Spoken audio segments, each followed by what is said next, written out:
I'm Cathie Beck. I'm the author of a memoir called Cheap Cabernet, A Friendship. So I was born a poor black child in Indianapolis, Indiana. No, it wasn't exactly like that, but just as a little, to put things in context, I was born to two teenage parents. I think my mom was 18, my dad might have turned 20 in 1955. We had 6 children in the family. It was a pretty rugged existence. My dad was a very handsome man, a dandy if you will, and didn't work for the most part. And my mom was sort of the same way. So it was a pretty hard-scrabble childhood. We lived in the middle of inner city Indianapolis, tucked up against the projects. And it was, I know that for a fact because we were the first white pickup stop as you went downtown to Indianapolis and back. We moved 10 times by the time I was 15 years old. Mostly we got kicked out of places, but there were other reasons. The good news in all of that is that my dad was a Catholic, one of 14 kids. So we sort of stayed in the same general neighborhood. So for the most part, maybe half of those moves. And I'm only telling you all this not to give some sob story, but I think we all have our stories, and I think it would sort of help how this book came to be to know where the origins were. By the time I was 17, I had a daughter. By the time I was 19, I had a son. All of the Beck children had teenage pregnancies. So it was not exactly this celebrated, everybody went off and did great things. But we did manage to make it to adulthood for the most part, and we're all here to tell about it now. And at the age of 22, I was divorced, completely alone, and raising 2 babies by myself. The family sort of splintered, 2 brothers died, parents divorced, and so everything was just sort of an explosion. Now that's the good news. That's the good news. It really is, you know, you get older, I'm 56 years old, you get older and you sort of come to see how past events set you up for whatever it is that you're doing now or what you've done along the way. So that's where I came from. So here I am, 22 years old, newly divorced. I followed a friend to New Orleans. Don't ask me why. It made no sense. I was 22. I ended up staying there for 10 years, and this is all during the 80s, from 1980 to 1990. Raising the kids alone. What did I do? Anything I could do to get grocery money. So I typed 130 words a minute, and it was a big law firm town. So I had a marketable skill, and I started this hokey little business where I would interview legal secretaries and use them as temps and farm them out to the law offices and take a little piece of the change off of their hiring, right? I would also work full-time as a secretary myself or as a paralegal. And to augment that, I would bartend, which was the stupidest thing in the world because I did not know what a mixed drink was. But I thought if I could buy a bartending guide, I could BS my way through the bartending scheme, and that's what I did. And to this day, I still don't know what goes in a Manhattan or whatever. I just remember I'd have to read it, and then I'd give them extra liquor, and so they didn't care that I didn't know what I was doing. When I got to be about 27 years old, it really had always bothered me that I felt like I got gypped out of a college education. I knew because of a whole lot of lawyers I worked with that I was smarter than a lot of them. And that's a fact. You know, ding-a-lings with blue blood and family connections were running law firms in New Orleans, and they shouldn't have been driving a car. So there was, you know, this resentment's building up. And I thought, I wonder if I could maybe take one college class and it would sort of be a release from the sense of loss that, you know, that was not going to happen. And so that's what I did. I went to the University of New Orleans. I got every single financial aid piece of paper they had in the 80s. Reagan and those guys, you know, you could still get Pell Grants. One thing you can do when you're a destitute single mother, at least in the 80s, is you could get Pell Grants. But it didn't take care of everything, it took care of some things. And so I was an English and journalism major. What I decided to do at some point was to go to both of those departments, and they would have a file cabinet drawer with all the paperwork about little scholarships. There's a $250 scholarship for short blonde girls that want to write or something. You know, they always had these little niches. And I filled out every piece of paper that I could, and I just sort of piecemealed this cash together. So this is why what we're doing today means so very much to me, because going to those classes allowed me to be the mule and the cart and the mule that was pulling the cart, and to really have this life of work and strife for years and years and years with no relief in sight. Well, the thing about going to school, going to college, is that if you just keep at it, over time, they've got to give you a degree. And so 8 years later, I woke up and I had a degree in English and a degree in creative writing. Now I'm in my late 30s. My kids are starting to do their own thing. My daughter was off and going to school. My son had just left to go to school. And so I had to reinvent my career. And again, I just kept this scrappy thing up. It was very difficult. My dream job was to go be a full-time journalist at a major paper, but I wasn't going to leave Colorado. And so there were only so many of those jobs available. And we're overeducated in Denver and Boulder. There are too many degreed people, and so, you know, supply and demand, it was almost impossible. So once again, I had to piece together a life, a work life.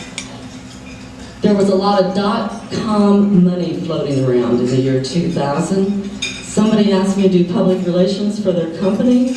I did. They gave me good money, and the next thing you know, I've got a public relations agency. I'm freelance writing for about 16 publications, and on the side, I had always been a short story and creative writer. It's really where it was at for me. And so I wrote short stories and got them published in literary anthologies. I'm doing all these various jobs.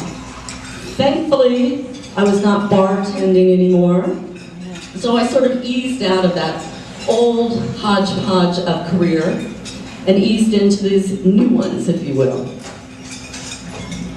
I lived in Boulder, Colorado at the time. My kids were out of the house. I had a best friend named Denise. We met through a group that I made up called WOW, Women on the Way. I put an ad in the Boulder Camera, and I wrote some stupid ad that said something like, "Women on the way to an insane asylum, a bar, whatever. Let's have a meeting at my house." Nowadays it sounds really dangerous and stupid, but I don't know what to say about that. We did. I got so many phone calls, I had to take the ad out. 8 women began meeting in my apartment, and Denise, one of the women, became my best friend for 4 years. We were joined at the hip. On paper, we should have never been friends. She was an educated, brilliant businesswoman, a Jew from the Bronx in New York, and I was a white trash from the Midwest with an ex-husband and 2 kids with no father and no money. It didn't matter. We were best friends. Fast forward to 1999. Denise had died the previous year. It was MS complications, but it's more complicated than that. So if you read the book, you'll get a little, that's not what the book is about. The book is about the friendship. So she passed away, and in '99, the Columbine massacre happened. And what had happened for me the previous year after her death was a profound grief like I've never had in my life. I was really paralyzed. I remember one day I couldn't find my coffee pot. Anybody who knows me knows that I need an IV drip of coffee in the morning and in the afternoon. I couldn't find it. I found it a week later in the freezer. So it was just sort of this, you know, out-of-body grief. The Columbine massacre happened in April of '99, and I was watching it, as all of us were in Colorado, stunned, jaw dropped, kids popping out of windows at Columbine High School. And it broke something open in me, and I thought, I wonder if I could write a short story about a girlfriendship. I did. It was too long. It was 90 pages. So I turned it into a book, and in mid-2000s, about 2004, I went to New York and got an agent. She sent it to all the houses. It was rejected 38 times over the course of a year's period of time.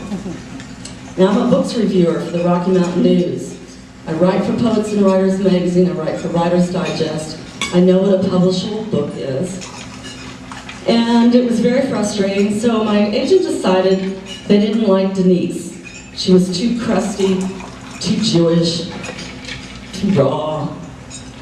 That made me mad. I said, this is not a Lifetime Movie of the Week memoir. But I got over myself. And I rewrote it. I made it a little, tore out 2/3 of it and rewrote it. And gave it back to her. 3 years later, it's 2007. She takes it to all those first houses and to the West Coast publishers. Now we got rejected by even more publishers over the course of 18 months. So I've got 60-some rejections for this book, and I am bitter pissed. Because I'm reviewing for the Rocky Mountain News every week books that I would be mad if my kid wrote. They're so stupid.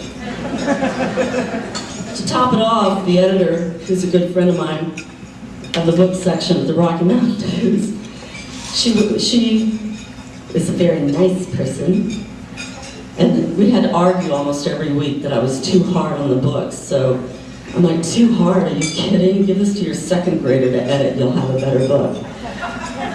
Mine's getting rejected. Now, parts of my book had won regional writing awards. Denver Women's Press Club, Louisiana Women's Press Club. They would take 2 or 3 chapters, and I kept winning these contests. And in 2009, I got my friend and super massage therapist, Maya Tress, to go to the Jazz Fest with me in New Orleans. And I went for the purpose of mulling over the idea of doing an online book launch party. Taking my PR background, taking what I knew to be a publishable book, and getting everybody I knew, everybody you know, 25 female-centered website audiences to all go buy the book on one day. So what I'm going to sort of walk you through is how I went from being a mad, unpublished author to doing an online book launch party. And what I did was, we sold so many books on October 6, 2009. The book went to number 12 best-selling memoir. On Amazon.com, it went to number 67 best-selling book. This was the original, self-published. And on October 6, 2009, this version hit Amazon.com movers and shakers #1 slot. Well, there are 5 million books on Amazon.com.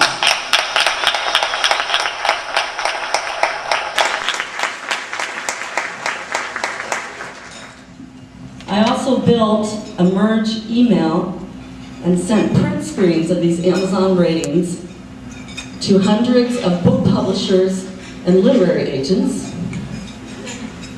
80% who were getting these print screens all day long. Look, now we're at 300. Now we're at 100. Now we're at 67. Now we're at number 12. Now we're number 1. 80% of them threatened to sue me for spamming them. But 22 publishers and 16 literary agents had their assistants, more often than not, because they're so important, email me and say, overnight that book to me. including 22 publishers who had rejected this version, not once, but twice. Now we're #1 on Amazon and they want the book. So what came from that was my dream agent, Dorian Karchmar, in New York City, took this book on and held an online book auction. Held a book auction, not an online book auction. She brought 3 major Manhattan publishers to the table with money. And on November 6, 2009, it sold to Hyperion Books. So, then the next phase begins, because now I've sold the book and it's not mine anymore. And what happened was, in a nutshell, Hyperion said, "We love your book.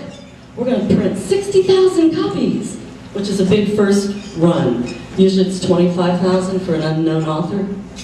Now go sell it. I'm exhausted. I've been doing this for 18 months. But it's my dream. I sold the book. That was the whole point. So the next phase began. And what I did was, I sort of kept up everything I'd been doing before, but added to it. So, Facebook and 40 other social media sites became the venue for attracting an audience. And I don't know, there's like 4,000 maybe friends between me and Cheap Cabernet on Facebook. And the residual marketing that happened is, it's a perfect book club book. And so we began working with book clubs, and they will do Facebook and Goodreads and Twitter posts. You know, it sort of extrapolates outward, if you will. What got me the deal and the attention to begin with was to do things unconventionally. So I said, what if I did 8 Where is Cheap Cabernet Pouring This Week events around Denver? And it sort of be a flash mob thing. And I put it out on social media, send out press releases, hook up all my media connections in Denver. Not that they pay any attention to me because they know I'm a nut by now. Sent out press releases. And we did a series of events called Where is Cheap Cabernet Pouring This Week?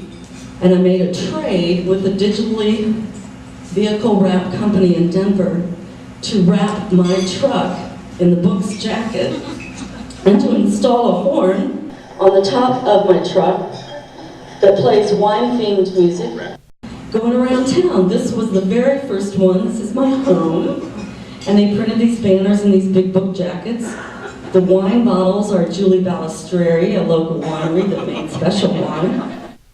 This is in front of my house in 90-degree weather last October.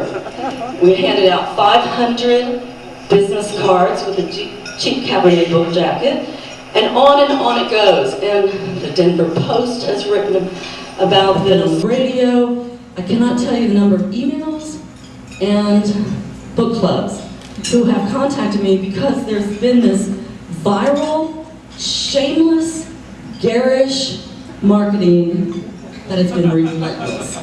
And so this is how it's gone for the last year. And you've probably already seen this. This is the Hyperion version of Cheap Cabernet. This was the Oktoberfest last year. Here I am on a street corner. I get my assistant, my boyfriend, who's now my ex-boyfriend. Can you blame him? He got drawn into every one of these things. We wear cork hats, and on it goes. Now, the book club campaign is part of this. We Skype and send free Cheap Cabernet wine to any book club that signs up to discuss Cheap Cabernet. We've done over 400 book clubs. You can keep going, Penny. And some of the bigger book clubs are national in scope. So, for example, the Pulpwood Queens is a franchise of book clubs around the country. I think they're in every state now.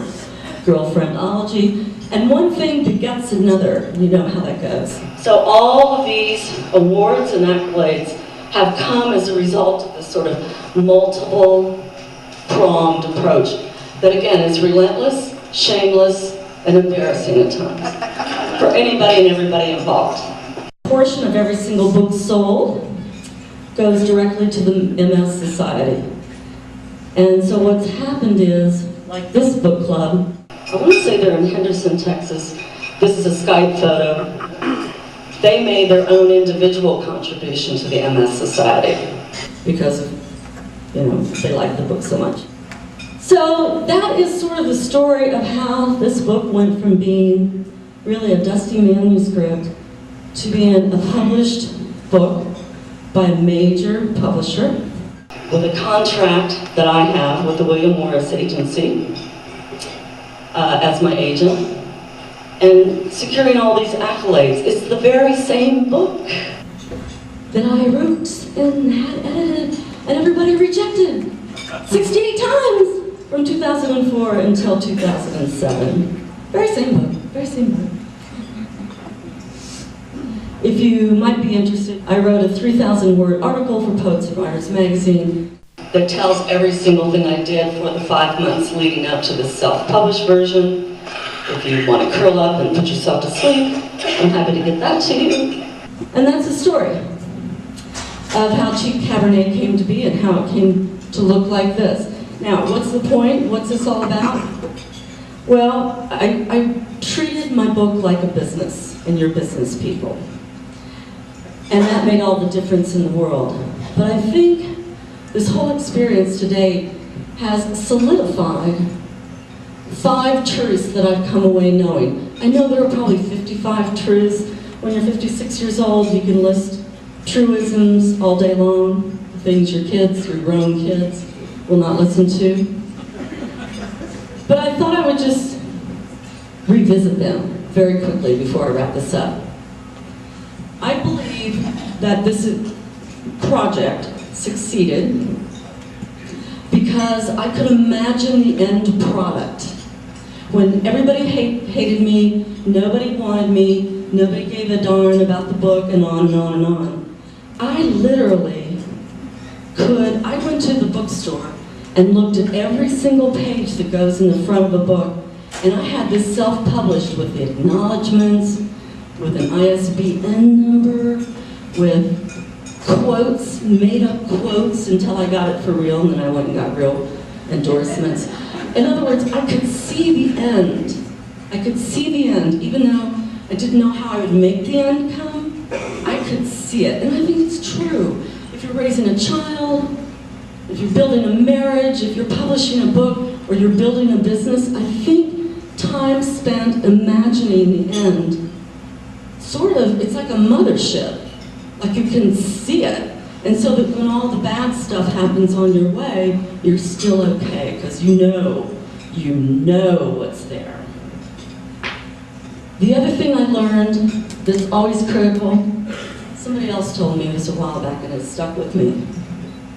There's always a back door in.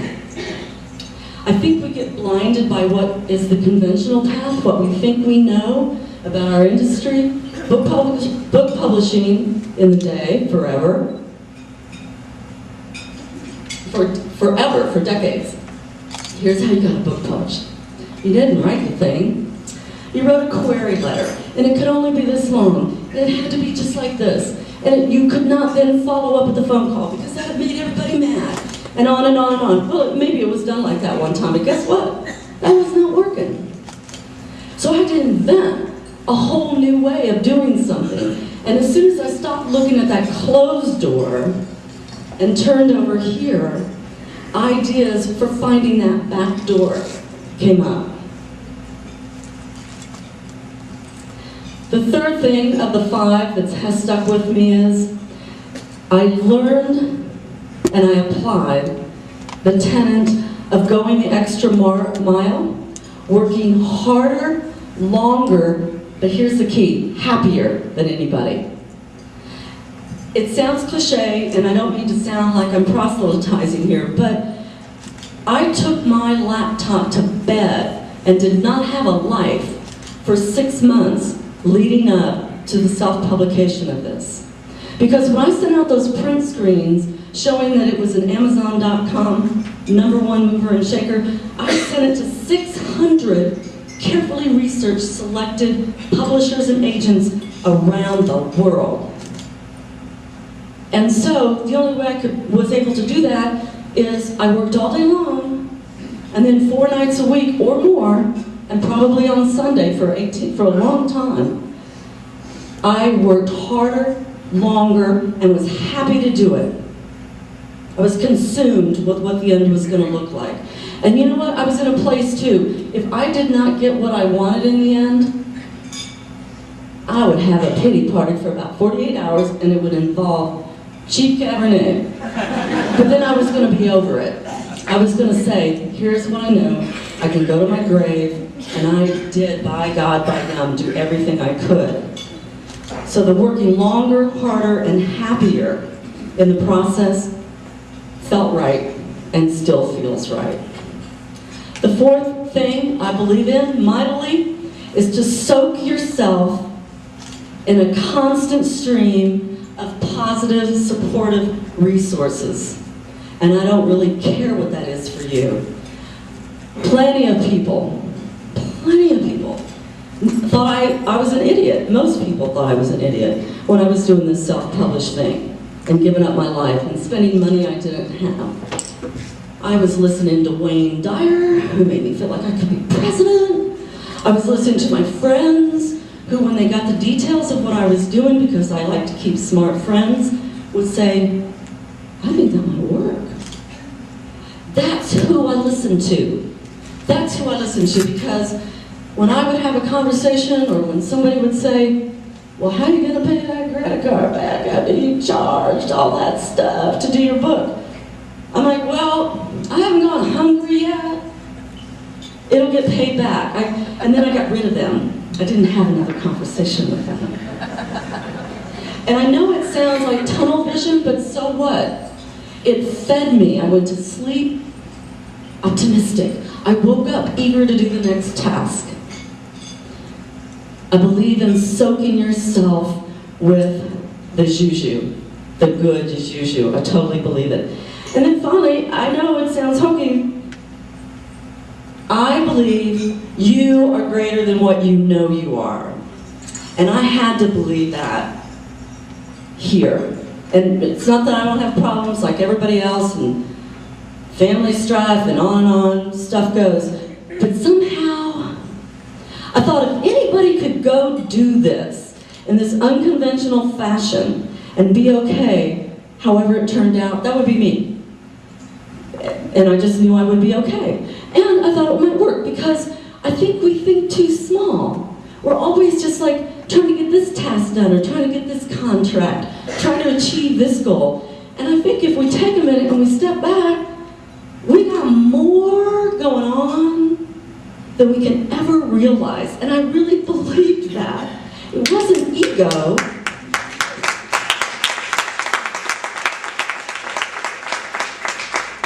And I think it's the thing that trips us up the most often and the most consistently. You are bigger and greater and much more powerful than you can ever know. And if you just know that, I honestly know, and now I really know, really anything is possible. So, without sounding like a preacher, that's the end of my talk. I cannot tell you what it means to me to be here. You'll never know. And if you have any questions, you cannot hurt my feelings, you cannot offend me. Now, if you tell me my dress is too tight, I already know it. I gained 7 pounds since I bought it last year. So even that won't offend me. Anything that you'd like to know, anything about the book or me or whatever, feel free. We are going to sell, of course, books. Know that any book that you do buy gets a donation, and we keep track with the sales department of Hyperion. Goes directly to the MS Society. And thank you, Brad Martin, Maya Tress, Paul Mulberg. You mean the world. I can't even begin to tell you.